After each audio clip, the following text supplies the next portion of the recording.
Hey everybody, my name is Alyssa Sotelo and I am back with Save the Storks.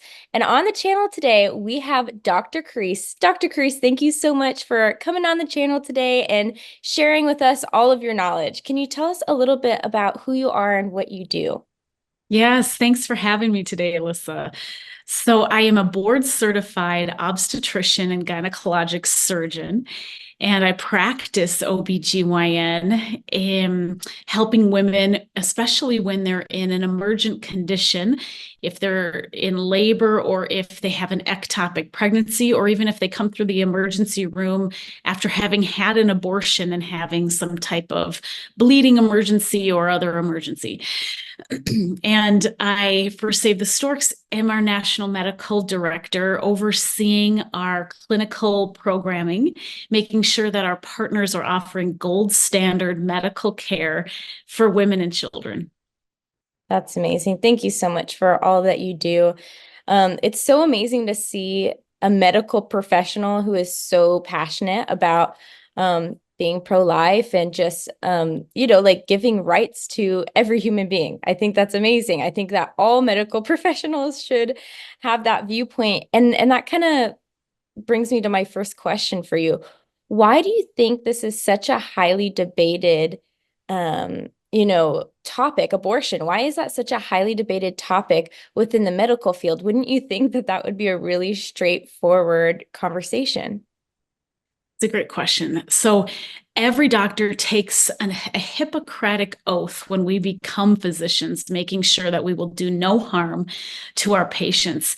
And actually, the majority of OBGYNs are not performing abortions. 93% of OBGYNs in private practice do not perform abortions.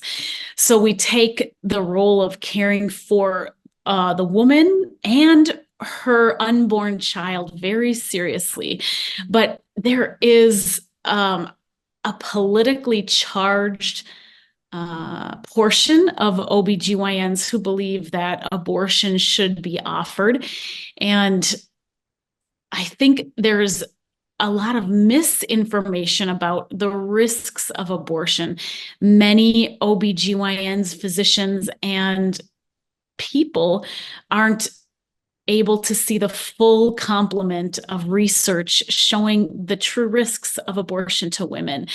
So I think it's important to recognize that for political or personal beliefs, many people will not accept the research and the information showing the true risks of abortion to women. Mhm.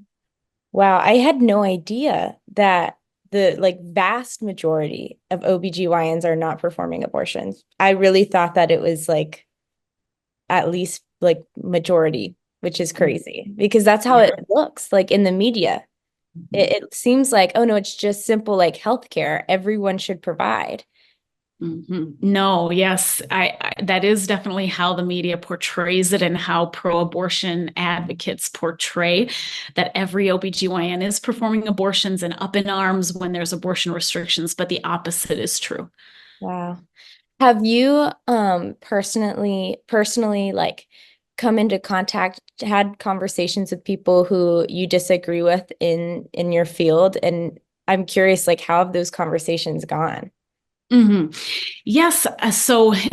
When I was in residency learning to become an OBGYN, I had several attending physicians and other residents who were pro-abortion and teaching abortion to our residency class.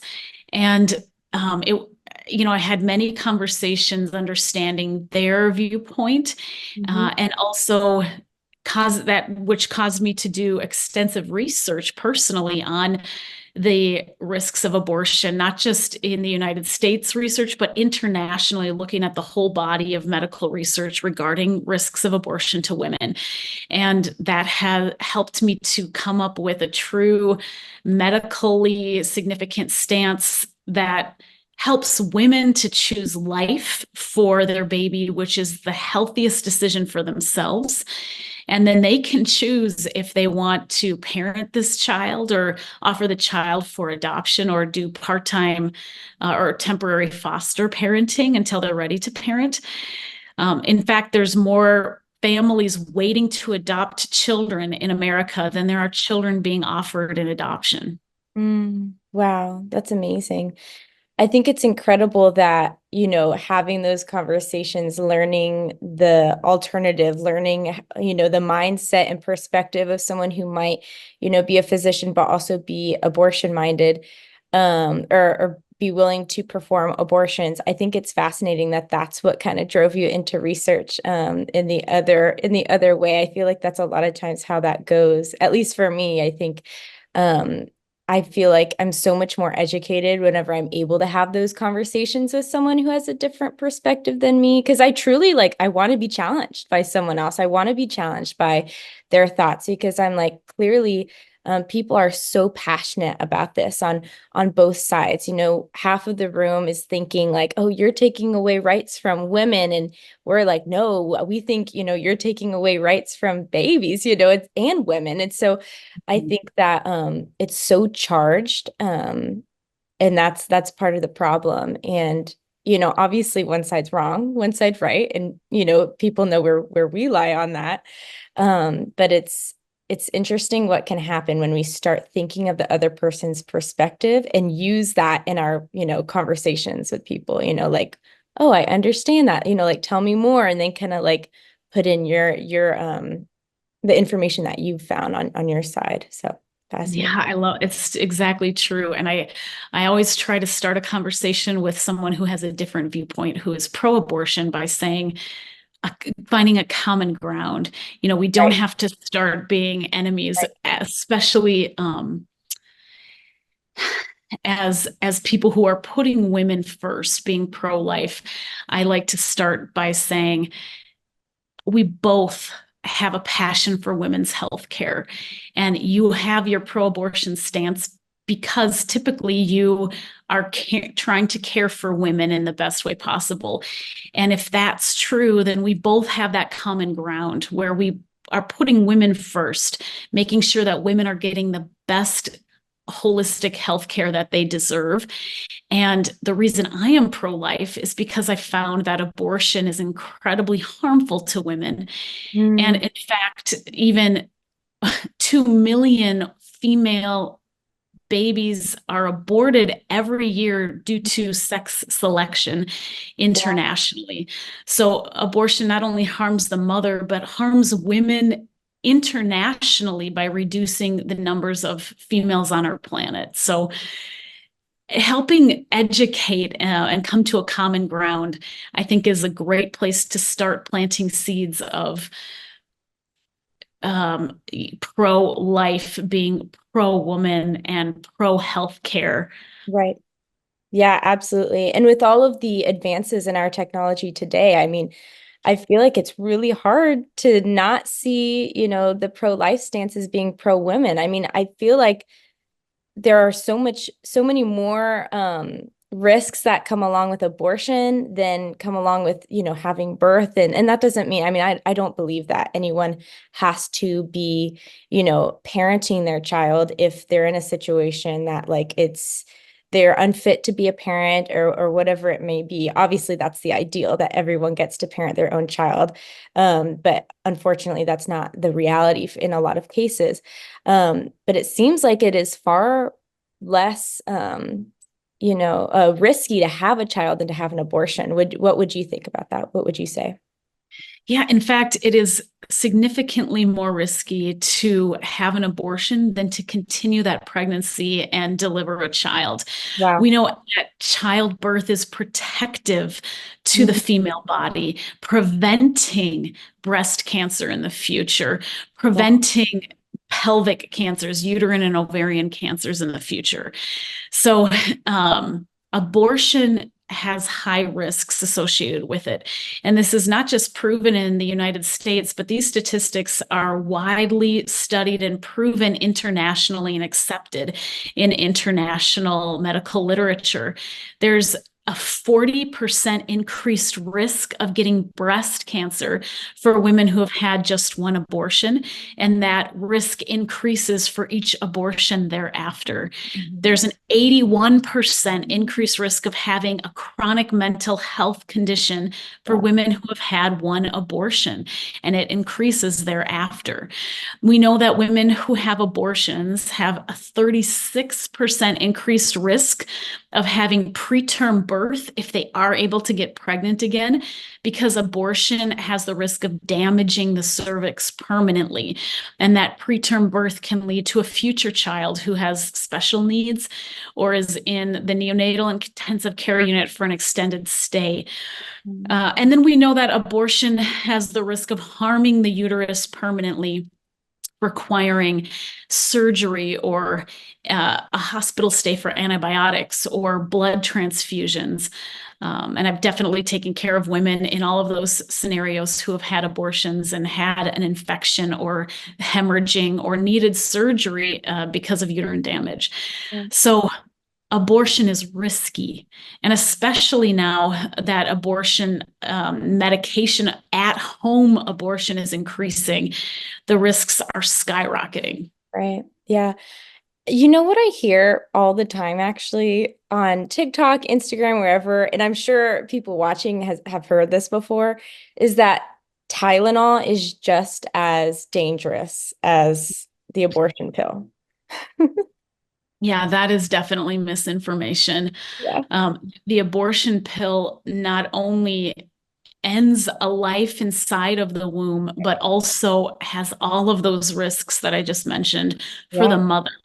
And they're not explained clearly. You know, women have the right to know the risks of a significant intervention, medical intervention that they're taking, and they're not being told these risks. No, they're not. Yeah, because I've even heard an OBGYN who has a TikTok say this, like that it's just as dangerous as Advil. And I'm like, how do you think this misinformation goes so far? Like it is so far from the truth. And they'll cite like studies and different things. And I'm assuming they just saw a headline and then they repeat it. But I'm like, how do you think this misinformation just runs rampant, you know? I think there is the ideology of abortion, and that sometimes doctors and people get attached to an ideology rather than to medical facts and statistics. And then they allow that ideology to color their practice, which is unfortunate. So I've heard a lot of different questions on ectopic pregnancies, and I just wanted to get your thoughts. Is abortion ever needed to treat something like that? What do you think? Great question.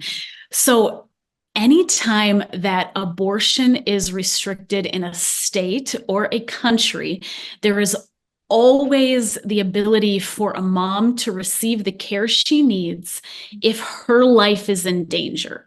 Always, 100% of the time, in every state in America that has banned abortion, and in every country in the world that doesn't allow abortion.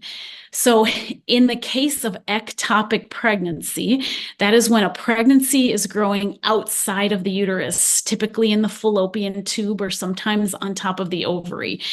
In that case, we know that the pregnancy cannot survive. It will grow and burst the fallopian tube or cause internal bleeding in the pelvis if it's on the ovary or fallopian tube. That can lead to maternal death. Yeah. So ectopic pregnancy removal is not elective abortion. That is a surgical procedure required to save the physical life of the mother. And in every state and country, that is not considered elective abortion. That is allowed in every state in America without restriction, in every country that has does not allow abortion. Well, So, and it's in a similar situation, if a mom's life is at risk because she's having severe preeclampsia, like a severe blood pressure condition with her pregnancy, or a severe heart condition. These are so rare. But if that was happening and she would die because she was pregnant, in America, we can typically allow that mother to get to the point of fetal viability where the baby could be able to live outside of the womb and then deliver the child early so the baby can still survive and then treat the mother's Wow. condition. And in all of, I've treated tens of thousands of women and never had to have a separation of the baby from the mother's womb before the baby was able to be alive on, on the outside of the womb. But even if there was a case where that separation of the baby had to occur from the mother in order for the mother's life to continue, and that ended up in fetal death or the baby dying, that would not be considered elective abortion. That is a medically required separation of the pregnancy from the mother in order to save the mother's life. And that is allowed in every single state at all times in our country. So when we're talking about abortion, we're talking about elective abortion, where the mom is choosing to have this abortion for several different reasons, but her life, her physical life, is not in danger. Wow. Okay, so whenever people then talk about, like women are dying because of the fall of versus Wade, Dobbs overturning it, is that just people trying to put fear into others? Like, is that all that is?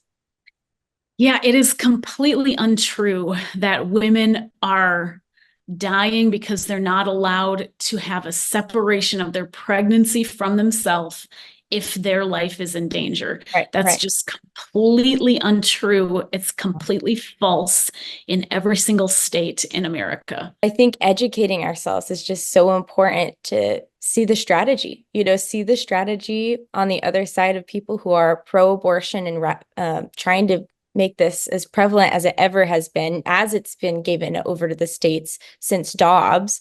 And they're just, it's really, they say we do a lot of fear mongering with like the pro-life side. And I'm like, I really think it's the other side. People are walking around with signs that are saying women are dying. They're walking around with, blood splattered all over them. I've seen them in the streets, doing these marches for women's rights, whenever it's really just like none of that's happening because abortion isn't legal, like, or isn't legal in some states. So Mhm. wow, thank you so much for chatting with us today, because educating ourselves and educating others, I think, is the first step of really starting to turn the tides. Yeah, I agree, Alyssa. And I think you brought up a great point that unfortunately, since Roe versus Wade was overturned, abortion has in fact increased Right. in the nation. A part of that, I believe, is because the abortion pill, the FDA has allowed now the abortion pill to be prescribed through the mail to women, which is dangerous and malpractice. So that has allowed women to have easy access to abortion and has increased abortion. Since 2020, abortion has increased 11%. That's the statistic from the end of 2023. So yes, we have a huge job to educate women so that they know that there is another opportunity, there's another option, there's another choice other than just having an abortion when they have an unintended pregnancy. And I believe that true women's health care is supporting women with the truth so that they can make the healthiest decision for themselves and be supported holistically, not just physically, but also with the emotional care they need, the psychological care, the financial care, if that's something going on, social support, and also job support. And Save the Storks is offering a holistic, clinical maternal child healthcare model to women all across the nation through our amazing partner clinics, so that women can feel strong and supported, so they don't feel like they have to make only the one decision of having an abortion. Yeah, absolutely. Our big thing here is supporting mom so she can support her baby, really. And it's not just so that she can support her baby, it's because we care about moms, period. Like the majority of people on staff are moms. I'm in the minority. I'm not a mom yet. But that's we are moms. We care about moms. We're dads. We're, and even if like me, I'm not a parent yet, but my passion as well has been caring for women. I mean, people will say left and right on the comments, like, you just don't care about women. I'm like, well, that'd be a little bit, that wouldn't serve me very well if I didn't care about women. But no, I mean, and you're a woman in healthcare. And so of course you care about women, and that's what we're here for. And thank you so much, just again, for coming on and educating us. And hopefully, people learned a little bit from this. I know I learned a lot personally. Like, I didn't know a lot of the statistics you were saying. I was like, wow, I've been hearing the exact opposite from so many random TikTokers who just will say whatever to, get clicks or to try and move people in a different direction. So thank you again so much, Dr. Karysse, for coming on. Yeah, thank you for caring about women, Alyssa. Thank you for putting women's health care first, and thus standing for life, for women's life and for the unborn's life. And, I having treated, I can't tell you how many thousands of women have come into my clinic just broken, in tears, even physically broken from having had an abortion. And they have asked me, Dr. Karysse, please tell women that there's these risks that I had no idea about. I had no idea I would carry these risks in my body and in my heart and mind for the rest of my life. And so that, it's a joy to partner with you and with Save the Storks to make sure that these voices are being heard and that women can live their healthiest life.